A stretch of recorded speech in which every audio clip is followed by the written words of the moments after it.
We've taken control. What's going on, the fam? It's John, and before we get into the topic of this video, I just wanted to see this kill. Right, watch this, please, please, please. Silence pistol. Clearly shoots me.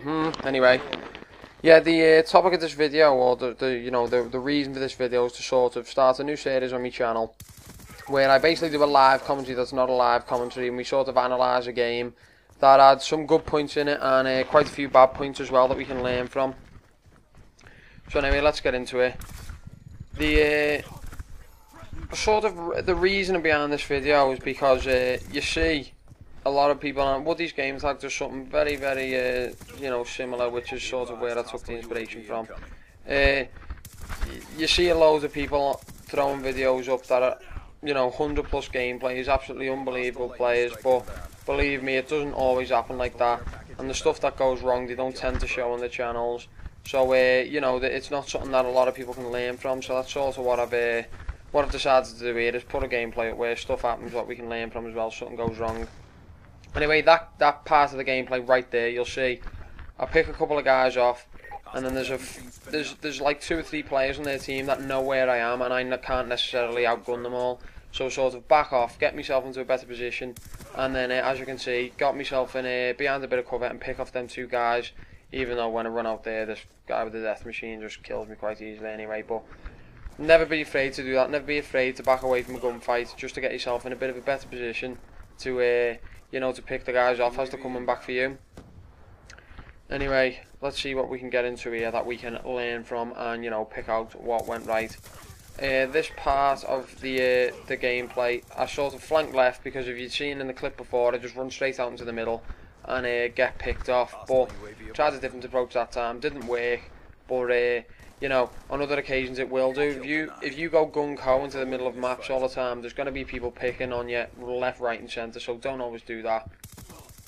You'll see as well, just that right there, something simple. As I'm coming around the back of that building, instead of just going to sprint straight out where my gun's never going to be ready, I sort of stop, aim down sights, round the corner a little bit, so I can be ready for anyone that might be coming the other way to try and kill me.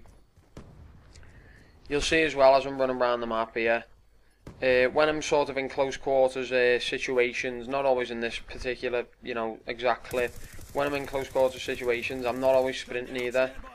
Main reason is your gun isn't going to be ready. Obviously if you run into someone that isn't sprinting, then 9 times out of 10 you're not going to win that gunfight. So close quarters gunfights or close sort of areas, try not to sprint all the time so your gun's going to be ready.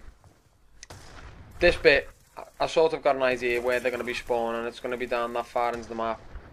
Watch this, by the way, this guy can see me and I don't even know where he is at all really.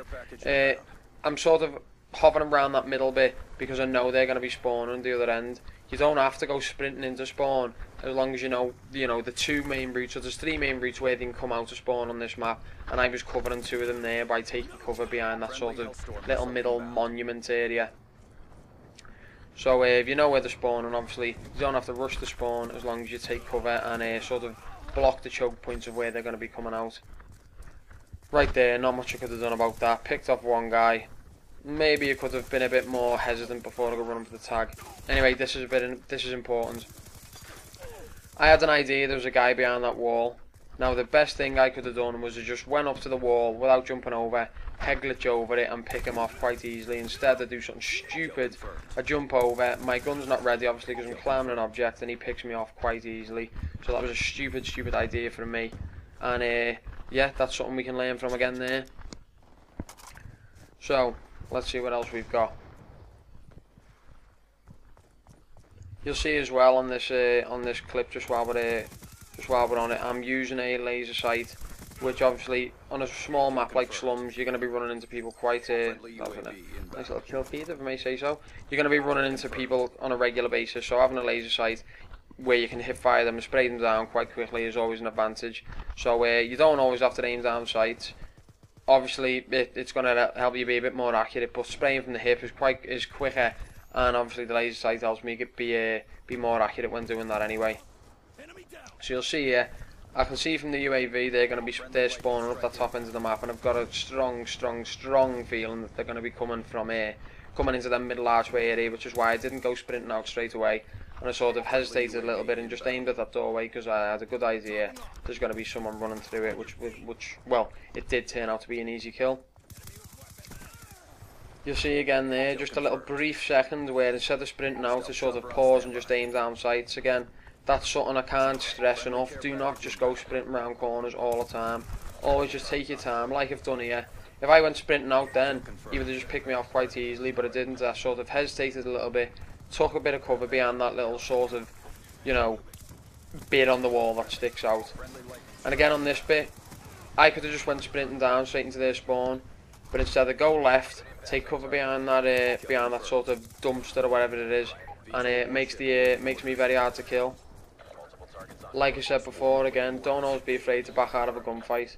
What happened there, I sort of went up to that little head glitch. The guy with his laser aim sort of goes straight onto my skull. He gets a few bullets off me. It would have been easy for me to stay and engage that gunfight, but it didn't. I backed off, ended up picking up another kill, which was a lot easier, and got me swarm, which if it had stayed in that area, I might not have always got. So again, don't be afraid to back out of a gunfight. Kill confirmed. And look at this swarm absolutely going ham on these fellas here. But the gameplay sort of slows down when you get a swarm, unfortunately, because that's doing all the work and there's not many people to run into, which is not always the best entertaining gameplay. But what you can do, like we've just seen there, is when your swarm's in the air, try and stay sort of in the buildings, navigate indoors, which, like you've just seen there, you will pick off the guys that are staying indoors and trying to keep out of the way of your swarm. But anyway guys, that's about it. I think I finished on like 54 and 13 or something, so not the best gameplay. But like, the idea of this is to learn something from it as well, which I hope you all have done. And if you do like the video, please leave it a like rating. If you dislike the video, then tell me why in the comments. And yeah, hope you have a nice day, I hope you enjoyed, and I'll see you all again soon. Bye.